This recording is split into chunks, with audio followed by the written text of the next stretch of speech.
Hey everybody, Chevy Nobody Else's Auto. Back in the new yard today, gonna check out a few more over here. Starting off this little 1963 Chevy. This is kind of a rough, old, basic four-door. This was a Biscayne, just a regular four-door sedan. And this car is pretty rough. It had a pretty rough life before it got here. The whole left side's been banged up on it. Glasses broke out.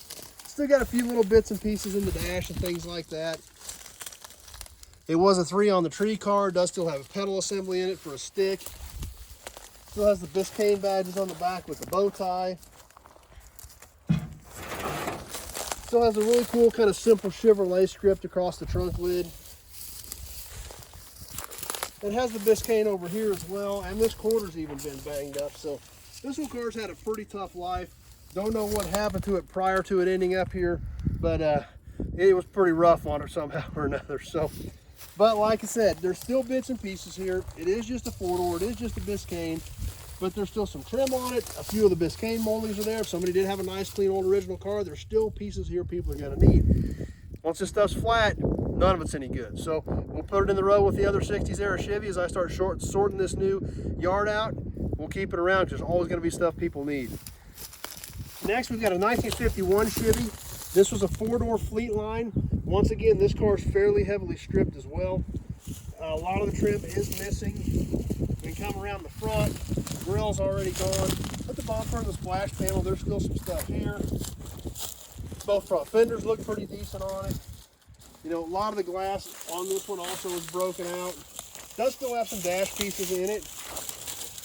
We take a peek inside there. We've still got a speaker grill. We've actually still got a clock housing on top of the dash.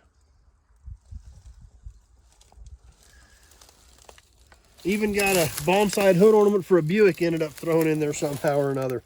Don't know where that come from. Don't even know what year it is. It's broke off right there. Obviously 47 to 50 era. The 47 to 49 used one hood ornament and 50 used a different one, but they were both this bomb sight style. There was a different length on the base, but so that's one era of that, and it's a pretty cool looking piece. So you never know what you're going to find laying around here. We come on around the back. You can obviously see the very unique Fleetline body style on this car. Somebody already got the trunk lid off of it. Still have some window moldings, rear bumper, rear splash panel, things like that. Nebraska tag on this car from 1969. Did have at one point the very desirable, hard to find rear fender spears, but somebody already got those long ago. Last one we've got for you tonight, pretty cool car, and this car is pretty much complete. You got a Nash Statesman Custom. Great looking old car, something that you really don't see that often. These cars never get the credit they deserve. We look at the front of this thing, great looking nose, big toothy grille, nice chrome on this car. Plastic's got showing its age, but these are such neat cars that just never really got the credit they deserve. They come on around the side. This is a four-door, but these were a big old slab-sided car. They were really neat. They were really unique, and you just don't see that much of them today. I just really don't feel they ever got the credit they deserved, even though I think they were a neat car for the era. So we'll take a peek inside of this one. All the dash and everything is all still in it. Just obviously heavily weathered. It's been sitting here for a really, really long time. But it's such a unique car. You have these really unique door handles that you pulled up with your fingers. We come on around the back. We see all the trim still on this on the back. Still has the air flight badge on it.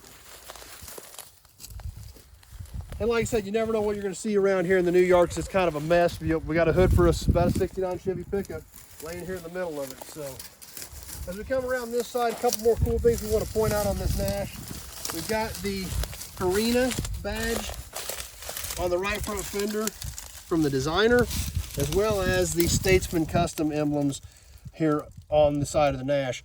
Obviously, we're looking at the front fender. We can see how low this fender well is, how this low cut was completely different from anything else of the era where you were used to a big open wheel well. Very unique design trait and something that just, you know, never really caught on. And like I said, I just don't feel that people appreciate the design of these cars because they were unique and they were cool, almost to the point where they were too unique, and people almost didn't like them because of that. So anyway, that's what we've got for you tonight. I hope you guys enjoyed it. kind of some different stuff. Nashes are always cool because you just don't see them that often, so hope you enjoyed that. If you're on Facebook, please share the video with your friends. Invite them to come over. Give the page a like so they can hang out with us, keep up with what we've got going on. Tons of cool stuff happening. If you're on YouTube, please subscribe to my channel. Check out all my other videos. Old cars, trucks, automobilia. That's what we do here. If you have questions, vehicles, parts, looking for parts for your project, the only way to get a hold of me is to call me. Pick up the phone, give me a shout, 620-786-4428. That number is on the pages. Give me a call so we can have that short conversation about your project or the project that you're looking for. We've got around 1,400 cars and trucks here on the ground. We've got a very wide, diverse selection. And having that short conversation about what you're looking for or your project, year, make, model, body style, what you're looking for, direction you're going with your build, things like that. That way we can have that short conversation and see if I've got anything here that might be able to help you out with your project. So as always, thanks for watching. These videos are a lot of fun to do, and they wouldn't mean much if you guys weren't stopping by, spending a few minutes out of your evening with me, so I do appreciate it. So thanks for watching. Lots more cool stuff coming up, and hope to see you soon on the next video.